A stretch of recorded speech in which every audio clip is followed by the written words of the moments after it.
Olá, sejam todos bem-vindos e bem-vindas. Hoje é dia 4 de junho e nós estamos começando mais um programa Pauta Aberta. Que bom te receber aqui. Você fica com a gente na próxima meia hora. E a Anvisa, Agência Nacional de Vigilância Sanitária, autorizou um estudo para testar a eficácia aqui no Brasil de uma vacina contra a Covid-19. Com a aprovação da Anvisa, Agência Nacional de Vigilância Sanitária, 2.000 brasileiros vão participar da fase final de testes da vacina contra a Covid-19. Esse não vai ser um estudo onde vão se infectar as pessoas para saber se a vacina funciona ou não. É um estudo em que vai se selecionar pessoas que vão tomar vacina. Um grupo vai tomar vacina, outro grupo vai tomar vacina meningocócica, que não vai ter o efeito para a Covid. E essas pessoas vão se expor naturalmente. Os estudos iniciais em animais e humanos já foram feitos na Universidade de Oxford, no Reino Unido, e demonstraram que o perfil de segurança foi aceitável. Este pesquisador explica que a vacina deverá ser aplicada em dose única, não será cara e poderá ser produzida em diferentes lugares. Pelo menos metade dos testes será feita em São Paulo. A Universidade Federal de São Paulo, Unifesp, vai recrutar 1.000 voluntários que estejam na linha de frente do combate à pandemia do coronavírus. Mas, para participar do teste, o voluntário não pode ter tido a Covid-19. A ideia, segundo a Anvisa, é que no segundo semestre já saiam os resultados preliminares dos testes. A gente chama de fase 3 porque é um estudo final. É um estudo confirmatório, é o último estudo que é conduzido antes da aprovação de um registro para que uma vacina possa ser disponibilizada no mercado, para que a gente tenha uma decisão sobre aprovar ou não essa vacina como tratamento ou prevenção da Covid. E a gente continua falando sobre o coronavírus. É que o Brasil anunciou que está participando de um processo que acelera os estudos para a descoberta da vacina contra a Covid-19. Cada país compartilha conhecimentos e avanços em suas pesquisas. A união de todos pode levar ao desenvolvimento de uma vacina contra o coronavírus em um espaço muito menor de tempo. Em entrevista exclusiva à TV Brasil, o ministro de Relações Exteriores explicou que o Brasil será protagonista nessa cooperação. Nós estamos aí nos relacionando com grandes potências tecnológicas e esperamos que em alguma delas essa nossa participação, e o Brasil não é uma participação puramente, digamos, receptiva, né? O Brasil tem condições de contribuir com essas pesquisas, com a capacidade que nós temos aqui. Ernesto Araújo disse ainda que o Brasil conta com outras parcerias com países como Estados Unidos e Israel no enfrentamento à doença. Segundo o chanceler brasileiro, o governo agora trabalha para a retomada da economia e o ministério será um dos facilitadores nas negociações para novos acordos comerciais. Estamos convencidos de que a nossa política externa, aqui, através do Itamaraty, pode ser fundamental tanto no combate ao Covid quanto na retomada econômica, né? Então, já temos que pensar nesse horizonte aí da retomada. Nós avançamos com os Estados Unidos na ideia de uma parceria econômica muito profunda, né? Nós temos conversado com o Japão, por exemplo, com a própria Índia, vários parceiros, com a União Europeia para a ratificação do acordo que nós já assinamos no ano passado. E também atentos à reconfiguração do mapa de investimentos ao redor do mundo. Isso é muito importante, né? E agora a gente fala de educação. O SISU, Sistema de Seleção Unificada, tem uma novidade. Serão oferecidos cursos à distância. Vamos conferir? Vai ficar mais fácil fazer um curso superior em instituições públicas do país sem sair de casa. O Sistema de Seleção Unificada SISU vai ofertar, já a partir do segundo semestre, vagas na modalidade de ensino à distância. O aumento de vagas do SISU para a área de ensino à distância é uma ótima iniciativa, já que em vários países o processo EAD é uma coisa frequente em instituições e escolas. Em outra frente, o MEC abriu em conjunto com instituições públicas de ensino mais de 31.000 vagas em cursos técnicos de qualificação profissional à distância.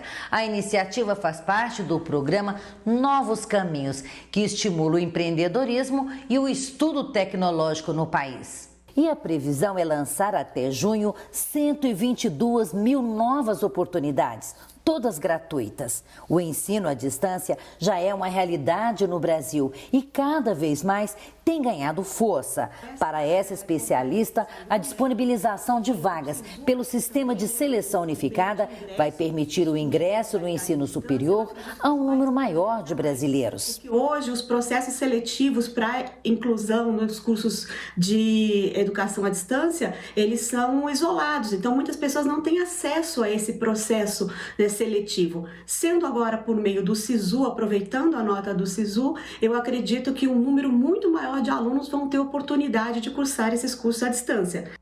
E a gente volta a falar de saúde, mais da saúde financeira agora. Uma das formas que os trabalhadores estão encontrando para amenizar os impactos financeiros devido à Covid-19 é o trabalho temporário. E esse tipo de contratação tem crescido muito nas últimas semanas. Depois de 7 meses desempregada, a Crislene conseguiu uma oportunidade como temporária, mesmo com a pandemia. Eu tinha feito algumas entrevistas, alguns processos seletivos. Foi quando surgiu essa vaga temporária, mas aí ficou aquele questionamento, vou ou não vou devido à pandemia, por ser uma área hospitalar. Mas, enfim, estou aqui. Só nos meses de março e abril, mais de 1.100.000 vagas foram fechadas, de acordo com o CAGED. Mas alguns setores continuam contratando no mercado formal, muitos com vaga temporária. Existem muitas oportunidades, principalmente nos setores considerados essenciais, na área da saúde, na área do varejo alimentício, de higiene, nas indústrias que fornecem insumos hospitalares. O trabalho temporário foi regulamentado em outubro do ano passado. O trabalhador tem direitos similares ao funcionário efetivo, como salário compatível, jornada de 44 horas semanais, férias proporcionais, folga remunerada, 13º salário e FGTS. As exceções são a multa sobre o FGTS e o aviso prévio. Mas as contratações só podem ser feitas por meio de agências de emprego credenciadas pelo Ministério da Economia. E ainda que naquele momento ele não seja efetivado, aqueles que se destacaram, geralmente as empresas lembram e trazem de volta já num novo modelo de contratação, ou como a própria lei do trabalho temporário autoriza, depois de 3 meses ele pode voltar a trabalhar na mesma empresa ainda como trabalhador temporário. E amanhã é Dia Mundial do Meio Ambiente. O secretário-geral das Nações Unidas disse que a natureza está nos mandando uma mensagem clara. Nature is sending us a clear message. We are harming the natural world to our own detriment. Habitat degradation and biodiversity loss are accelerating. Climate disruption is getting worse. Fires, floods, droughts and superstorms are more frequent and damaging.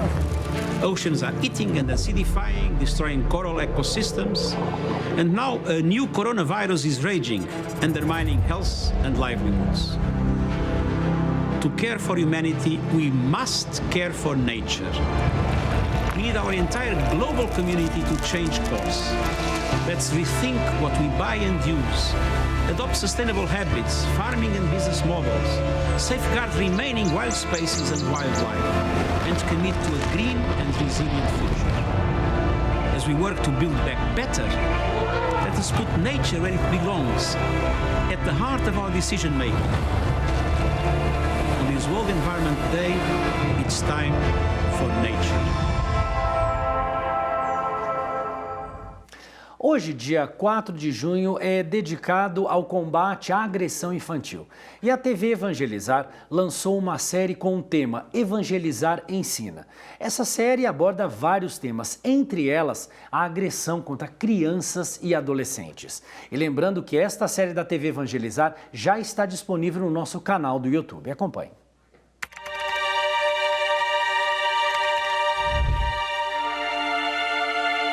Diariamente, o Brasil registra cerca de 233 agressões a crianças e adolescentes.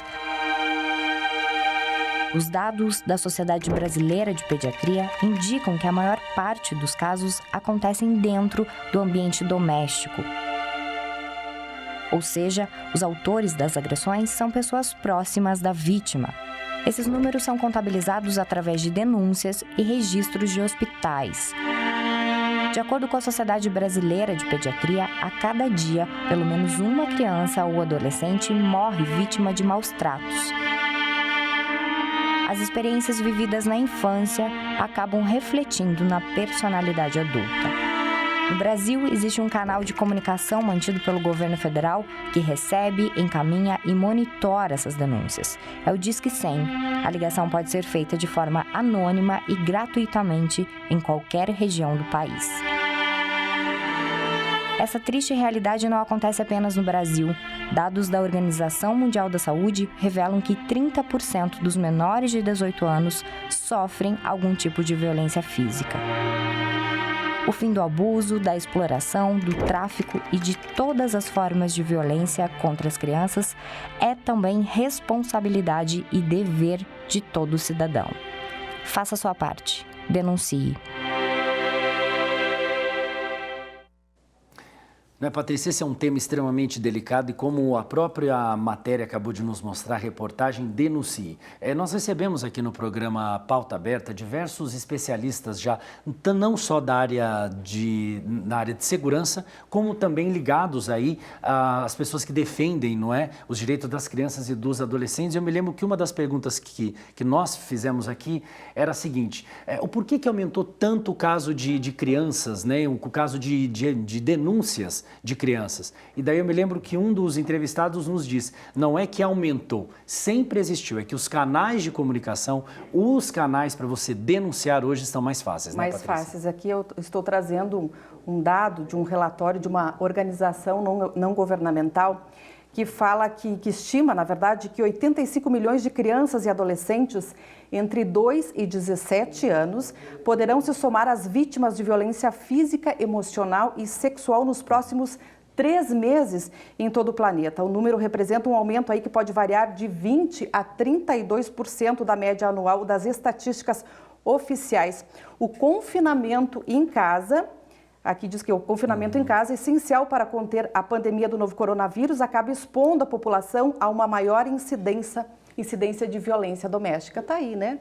Mas o bom é que a gente tem, então, esses canais aí que dá para fazer a denúncia e o nosso papel aí é denunciar nesses casos de agressões, sem dúvida. Tá certo. Comigo agora, então. O Senado aprovou uma lei que se torna essencial o serviço de atendimento à violência doméstica contra a mulher, criança, pessoas com deficiência e idosos. Veja o que diz o projeto. O projeto determina prazo máximo de 24 horas para que as autoridades sejam comunicadas sobre as denúncias recebidas na esfera federal pela Central de Atendimento à Mulher em Situação de Violência, Ligue 180, e pelo Serviço de Proteção de Crianças e Adolescentes com Foco em Violência Sexual, o Disque 100. O texto também proíbe a suspensão de medidas protetivas decretadas para proteger as mulheres em situação de risco. E hoje, especialmente quando estamos falando da pandemia, nós temos que ressaltar que nós temos que aproveitar todo o instrumento que nós temos para que isso não aconteça, quando a mulher não é só a vítima, ela passa a ser a presa mais fácil dentro de um quadro de pandemia em que ela está no isolamento social. Outros 2 projetos da pauta feminina foram anexados à proposta relatada pela senadora Rosa de Freitas. Um proíbe a suspensão de atos processuais em causas relativas à violência doméstica durante a pandemia da Covid-19.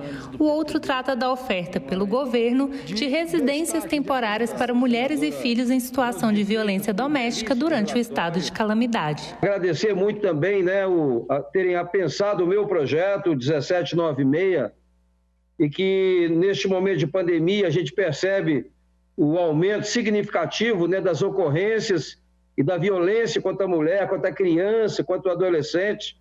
Então, fiquei muito feliz de terem acatado essa proposta. Outro projeto aprovado obriga os planos de saúde a cobrirem o tratamento com quimioterapia oral para pacientes com câncer. Hoje, os planos estão se recusando a pagar esse tipo de tratamento com o argumento que os medicamentos não estão listados na Agência Nacional de Saúde. Os medicamentos já autorizados pela Anvisa levam 3 anos para ter uma autorização da Agência Nacional de Saúde Suplementar. Então, nós estamos aqui desburocratizando, nós estamos agilizando, nós estamos facilitando a vida de quem tem câncer nesse país. Essa é uma luta de muito tempo, de uma série de pacientes com câncer, que às vezes tem que entrar na justiça, às vezes tem que brigar, Tal medida possibilitará que muitas pessoas não precisem se deslocar de suas casas para os hospitais. Nós estamos falando aí de um número de quase 50 mil pessoas. Denuncie Disque 100 ou 180. A denúncia é anônima. E esse período de isolamento social que nós estamos vivendo, como nós dissemos há pouco, infelizmente está aumentando muito a agressão contra crianças e adolescentes. E um outro fato que está aumentando também é a questão da saúde mental das crianças está sendo afetada. Por isso, psicólogos e psiquiatras de todo o país estão fazendo o atendimento online à distância. Corrida e brincadeiras ao ar livre não são mais uma opção. Cheias de energia e confinadas em casa, as crianças podem ficar ansiosas. Mas quando saber se é a hora de buscar um psicólogo? Identificar ali, talvez, os comportamentos estranhos ou comportamentos que a criança está apresentando que ela não apresentava antes. Como que era a minha criança? Como que é o padrão de comportamento da minha criança? Como que ela está se comportando agora? Será que realmente está sendo difícil essa quarentena para ela? O Conselho Federal de Psicologia permite o atendimento online de crianças e adolescentes desde que os pais autorizem e haja viabilidade técnica para o trabalho. É preciso verificar, por exemplo, se os pequenos têm habilidade para usar a tecnologia. Um desafio nesse momento, principalmente para crianças menores, é estabelecer um vínculo com o profissional. Quando você já tem um vínculo com a criança e nessa situação de pandemia você precisou migrar do atendimento presencial para o atendimento online, o vínculo já existia. A criança já tinha introjetado a sua imagem, a sua presença, então vai ser mais fácil ela transportar para o meio online. No primeiro momento, o atendimento pode ser voltado para os pais. O adulto também, ele seja capaz de, mesmo com seu medo, mesmo com a sua ansiedade, porque todos nós estamos dessa maneira, que a gente consiga orientar essa criança, esclarecer essa situação, tentando passar o menor possível o nosso sentimento, a nossa emoção da situação que a gente vive, né? Pauta Aberta vai para um breve intervalo, não saia daí. E o programa Pauta Aberta está de volta e eu quero fazer um convite para você. Neste sábado, aqui na TV Evangelizar, teremos o segundo episódio da série Ó Minas Gerais, quem te conhece não esquece jamais. Você vai conhecer Tiradentes, uma mistura do passado com o presente. A cidadezinha de Tiradentes se reinventou para receber turistas do mundo inteiro, mas ainda consegue conservar todo o charme do seu passado colonial. E você também vai conhecer um pouco mais sobre Caeté, uma das mais antigas cidades mineiras. A pequena e tranquila cidade retrata bem o passado de Minas Gerais. A cidade se encontra aos pés da Serra da Piedade e é considerado um importante marco turístico, religioso e ambiental do estado, cujo topo abriga o santuário de Nossa Senhora da Piedade, padroeira de Minas Gerais. Então você já sabe, o segundo episódio é a partir das 9 horas da noite neste sábado aqui na TV Evangelizar. E uma pesquisa do Google apontou que as buscas no YouTube aumentaram em busca pelo termo missas. O aumento foi de 266%.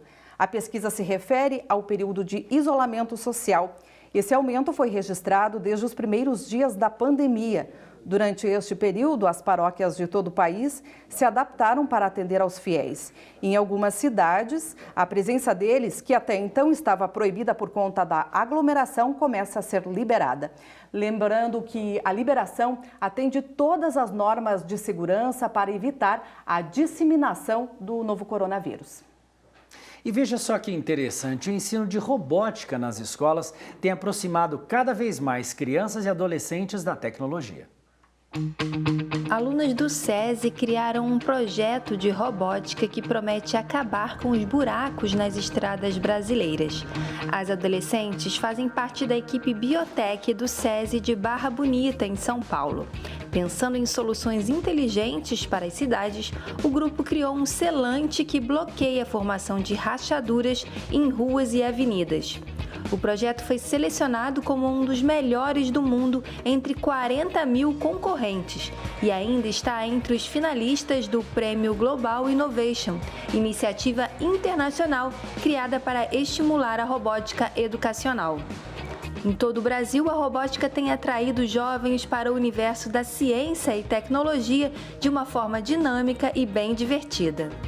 Fazer parte de um time de robótica influencia tanto na minha vida pessoal quanto na minha vida escolar, porque uma das principais coisas que eu aprendo é o trabalho em equipe, porque sem o trabalho em equipe, nada disso seria possível. Eu também aprendo muitos conceitos físicos e matemáticos que a gente utiliza no nosso robô e na nossa programação, que eu vou levar para o meu futuro e para a minha vida inteira.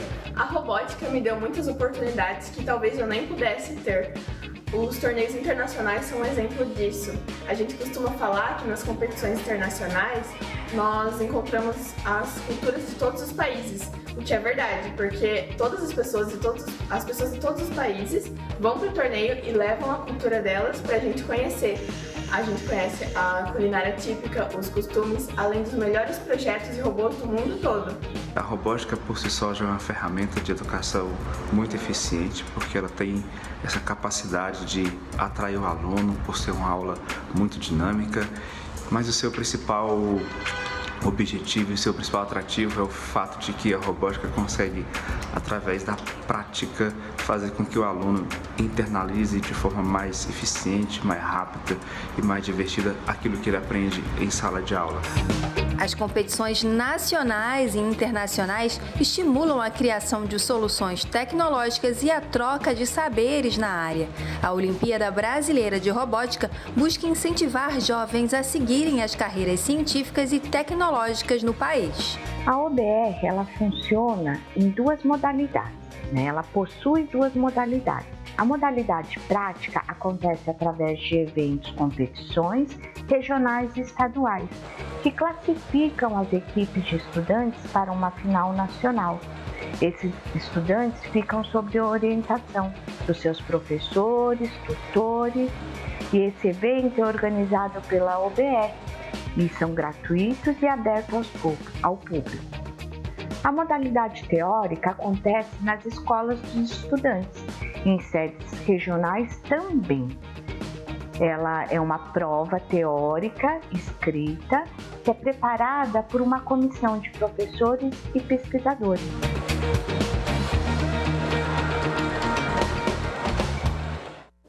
E vamos conhecer agora uma jovem cientista gaúcha que ganhou inúmeros prêmios e foi a primeira jovem cientista brasileira a participar de uma cerimônia do Prêmio Nobel.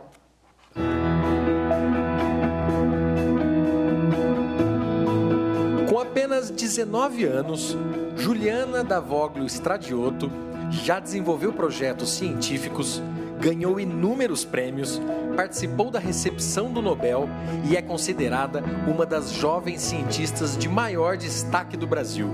E tudo começou no campus Osório, do Instituto Federal de Educação, Ciência e Tecnologia do Rio Grande do Sul. O Instituto Federal me construiu como uma cidadã, enfim, me fez refletir sobre muitas coisas que eu não refleti antes, me fez aprender 1000 coisas que eu não fazia a mínima ideia que existiam, e uma delas era que era possível fazer pesquisa no ensino médio. Os institutos federais têm uma importância ímpar no estímulo às produções científicas brasileiras, uma vez que trabalham com os arranjos produtivos locais, olhando quais são os problemas específicos das comunidades que rodeiam aquela unidade, aquele campus. E eu comecei a fazer pesquisa, eu despertei para a ciência, porque eu fui voluntária num projeto da professora Flávia, em que a gente auxiliava os agricultores familiares aqui do litoral norte gaúcho a terem boas práticas de produção, de sanitização. Então, quando a gente estava fazendo esse projeto, eu percebi o quanto eles geravam de lixo orgânico quando eles processavam os frutos para produzir sucos, polpas, geleias, e foi isso que me incomodou muito e foi por isso que eu quis começar a fazer pesquisa, para auxiliar nesse problema. Então eu peguei a casca do maracujá, no início eu estava produzindo geleias com elas, e depois a gente começou a produzir um plástico biodegradável com a casca do maracujá, e a aplicação dele é justamente na agricultura, como uma embalagem para mudas. Porque muitas vezes quando os agricultores estão plantando a muda no solo e removem aquele plástico preto que normalmente envolve, se danifica a raiz ou o torrão e faz com que a muda seja descartada. Com esse projeto, Juliana conquistou em 2018 o Prêmio Jovem Cientista na categoria Ensino Médio. Eu fiquei muito emocionada porque o tema do ano que eu ganhei é muito importante para mim, que é a preservação ambiental e transformação social. São coisas que eu trago comigo dentro do meu coração. A professora Flávia também orientou Juliana em outra pesquisa importante: o uso da casca de macadâmia para alimentar micro-organismos que produzem um material biológico similar ao plástico. Por esse projeto, Juliana conquistou o prêmio máximo em uma das maiores feiras de ciência do mundo, a Intel ISEF, realizada em Phoenix, nos Estados Unidos. Além do prêmio, Juliana ganhou o direito de batizar um asteroide com o seu nome. Juliana Davoglio Estrodioto.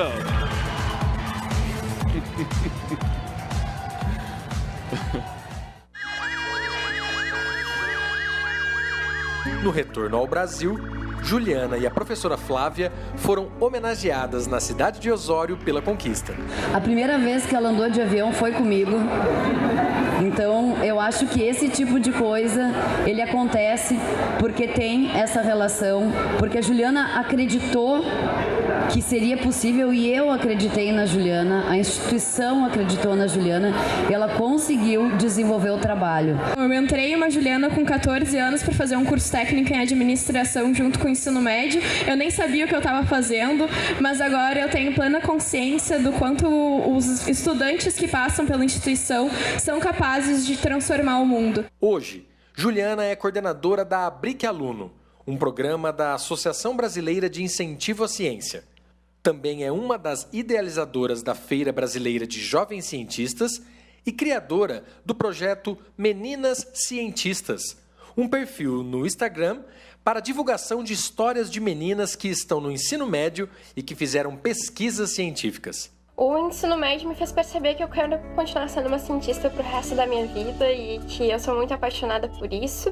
E eu quero atuar muito na área de engenharia biomédica, engenharia biológica, para construir novas ferramentas que possam ser utilizadas no tratamento de doenças e coisas do gênero, porque eu acho que eu tenho muito essa vontade de trabalhar com soluções que realmente podem ser aplicadas na vida real das pessoas e ajudar elas de alguma maneira.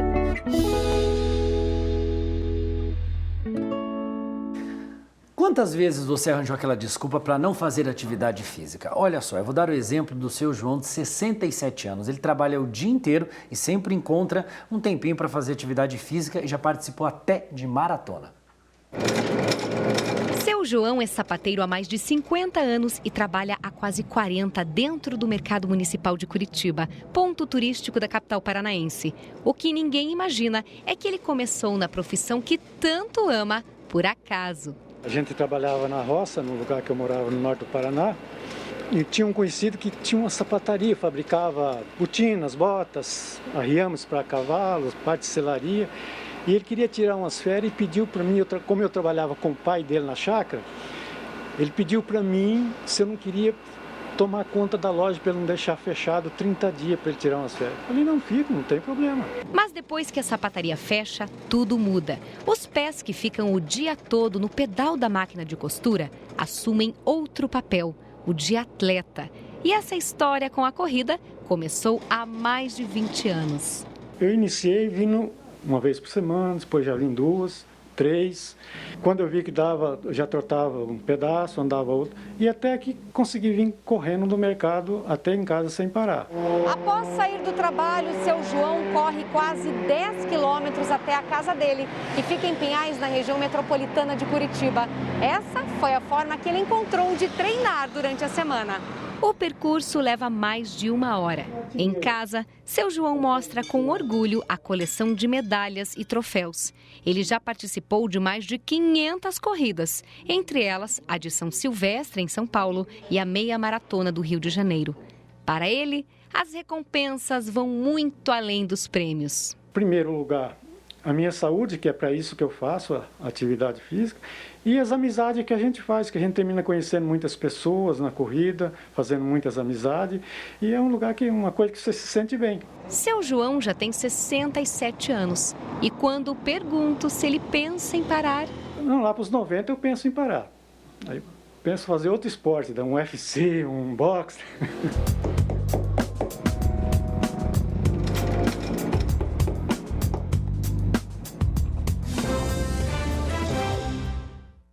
E o Pauta Aberta está acabando. O cantor e compositor independente paraibano Jorge II, que vive em São Paulo, fez uma música durante a epidemia da Covid-19.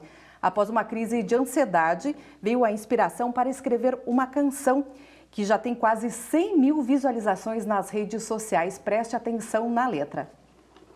E lembrando que você pode rever o nosso programa no YouTube. Muito obrigado pelo seu carinho, sua audiência. Até amanhã. Tchau, até amanhã. Decidi parar de assistir o jornal.